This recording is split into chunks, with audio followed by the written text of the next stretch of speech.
Now it's time to think about adding the waist to the top of our skirt, but before we do that we need to make our belt loops. So you'll need to cut a piece of fabric which is 23 inches long by 4 inches wide. I'm just using a shorter piece because it's a little easier to see on the camera.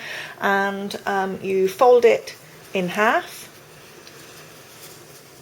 and press, and then when you open it out, fold the sides into the center and press, and fold it in half, a bit like you were making a bag strap, and you'll end up with one long piece which is 1 inch wide, and then just sew close to the edge on the open side. That will close that up, close to the edge on this side, and then a couple of lines of stitching through the middle too. Let me show you.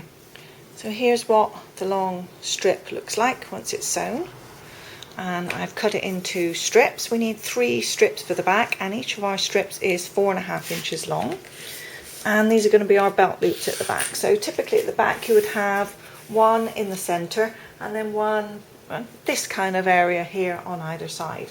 So let's have a look. We have our waistband piece, and the waistband piece is curved, so as the top of the skirt curves up slightly, the waistband also curves up slightly, and it has this little notch which is the top of the waistband, so don't get confused with that. You'll also notice that my waistband pieces are a little long, and that's because it includes a little bit of allowance for differences in the seam allowances that you've sewn. Maybe you've sewn a different seam allowance at the back, you've maybe made some fitting adjustments on the side, and then there's nothing worse than realizing suddenly your waistband doesn't fit. So we've cut them a little bit longer, and that means you can fit them on nice and easily. So we need to add our tab just at the center back here. This is going to be where our first belt loop will be, and then we can measure. I'm just going to eyeball them for the time being and decide where our other belt loops are going to be on the back, and then we need to turn the waistband over on the top and pin in place. Now obviously it's going to be quite thick. If you're using a denim like me, you may want to baste the belt loops in place first of all, and of course you can see straight away that the skirt waistband curves the opposite way, so you'll need plenty of pins, and just ease it in as you go. Add another pin, ease a little bit more, add a pin. Remember to pin through your belt loops too, so those are going to stay in place as you sew. So ease your waistband until it fits all the way along the top of your skirt. Make sure your belt loops are secured in place, and then stitch along the top with your 5/8 of an inch seam allowance. So the waistband's now sewn in place. The little waist tabs are here pointing downwards for the time being, and on the inside I've pressed both of the seam allowances up towards the top of the skirt. Then on each of the 3 belt loops I've just used a little ruler and marked 1/2 inch down from the seam line and run a line of chalk, and I'm going to stitch the belt loop to the underlying skirt fabric along each of those 1/2 inch points. So my belt loops are stitched in place, and now all I need to do to just finish the back off is just trim these sides where there's the waistband a little too long. Trim those off neatly. So now it's time to work on the front of our skirt, and the same as we did before, I've positioned the belt loops, and I've just used one of these Clover Wonder clips to hold them in place for now, and our front waistband is in 2 pieces. So before on the back we kind of matched up at the centre and our excess was on the sides. For the front we're going to match up on the sides and have our excess at the centre. So same as you did before, start pinning here at this side seam, and obviously we're going to pin slightly opposing curves, so you'll need plenty of pins to make sure these hold in place.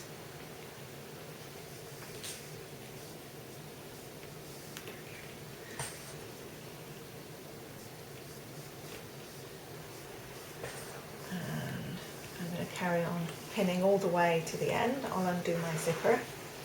And once you get to the end, just leave this extra fabric here. We're going to use that, so just pin all the way and then sew along here with your 5/8 of an inch seam allowance. Welcome Oliver. Oliver's joined us for this section of the video. He's not feeling himself today, so we don't have the heart to put him down, do we, Ollie? Poor Oliver. So he's reminded me that we need to tell you to stitch down your belt loops, same as you did before, 1/2 inch down from your seam allowance, and press both of your seam allowances up towards the top, and then we'll move on. We've got one last thing to do before we move on. Because our belt loops will be in the way later on, we won't be able to top stitch around the waistband later, so we're going to do it now. Hold them out the way and stitch close to this edge on the front and the back, just to hold that nice finish on the waistband just there. Now while you have the back of your skirt handy, we may have trimmed off our waistband a little bit, and therefore we need to make sure we do exactly the same to the inside of the waistband. So I'm just going to lay mine on top, check the edges, and then I'm just going to trim the inside of the waistband so that it exactly matches the outside, and then we'll get a good fit when we sew them later.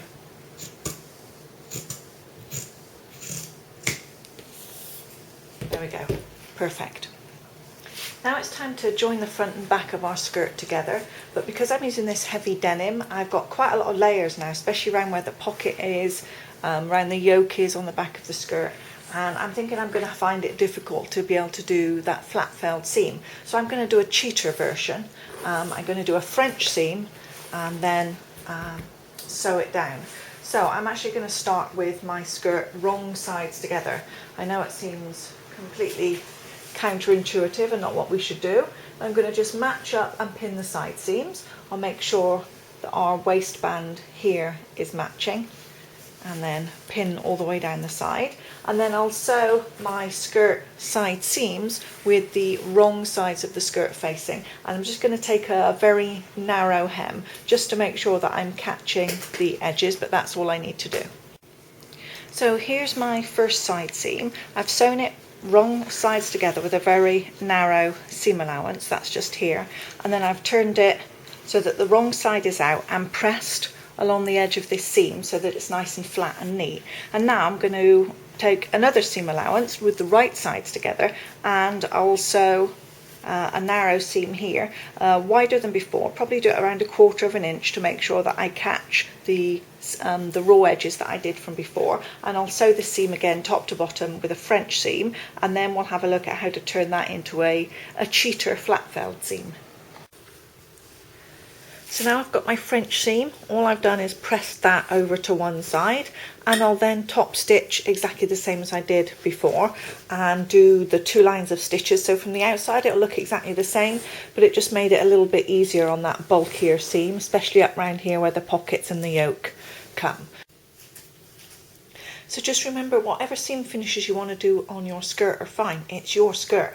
So if you want to do the flat felled seams you can, if you want to do French seams you can, if you want to serge, that's just great. You can also just sew a regular seam, press both seam allowances over to one side and then top stitch again. They'll all create a nice looking finish from the outside, so it depends very much on your fabric. With my thick denim, some of the seams are a little bit thick, but if you're using a lighter fabric, you have a lot more choice into what you can do. So now we nearly are really almost finished. We have to finish off our waistband here. So pop your skirt to one side and take your waistband pieces, join on the side seams and stitch, and then you'll need to just double check that the waistband you've sewn then exactly agrees in length to the back waistband, because we're going to match it at the back and we need our side seams here and here to meet.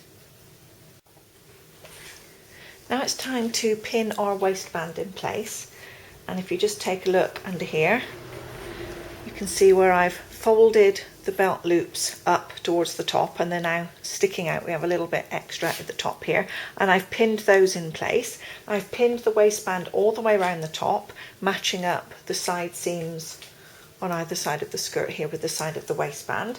The belt loops, double check they're all straight and sticking up out the top, and put some pins so that they're not going to shift as you sew. And you're going to pin all the way around, all the way to these front parts just here, and then stitch. And you'll use a 5/8 inch seam allowance, stitch all the way along the top of the waistband from one side all the way to the other. Before we do that, there's just one more thing. Remember where we have our zipper a little bit too long?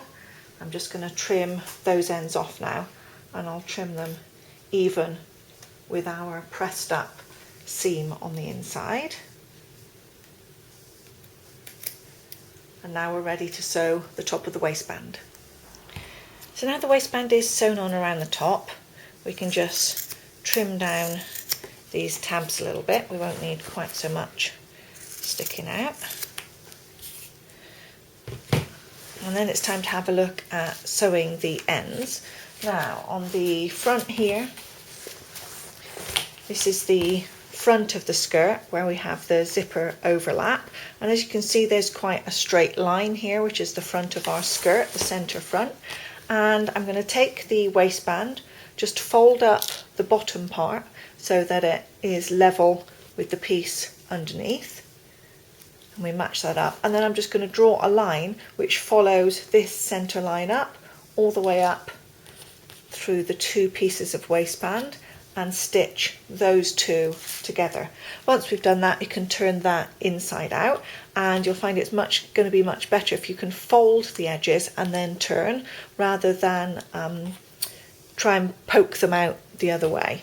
So I've got a little video separately which I'll show you, that is here, and you can go there and take a look at the further turning of the waistband instructions if you need it.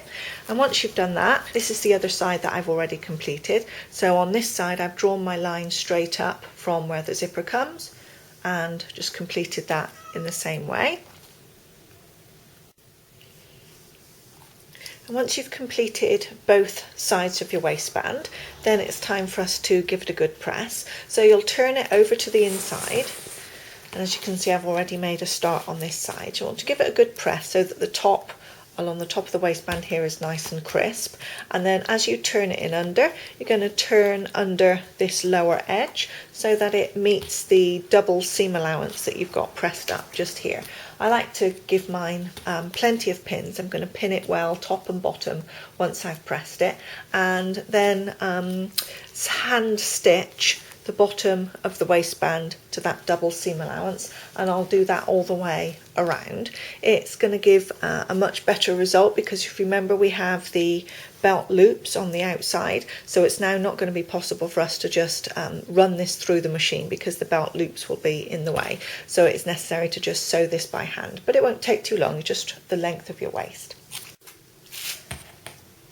So now the waistband of our skirt is looking good on the inside and the outside, and we really are almost finished.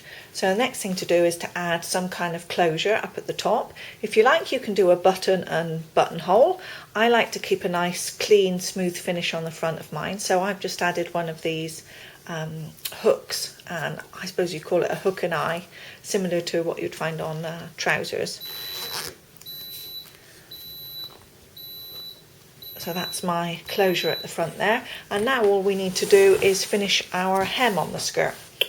So try the skirt on, check it for fit, make sure that you're happy with the length, and then depending on the hem finish that you require, you can turn up once or twice. Because mine is pretty thick still, I think rather than create a really thick hem on the bottom that isn't very flexible, I'm just going to finish the edge and then turn it up once and do a narrow hem on the bottom of my skirt. That's going to suit this kind of denim look anyway, and I'll probably complete 2 lines of stitching so that it matches very much in with the seam finish we've been doing on the skirt, and then my on safari skirt will be completed.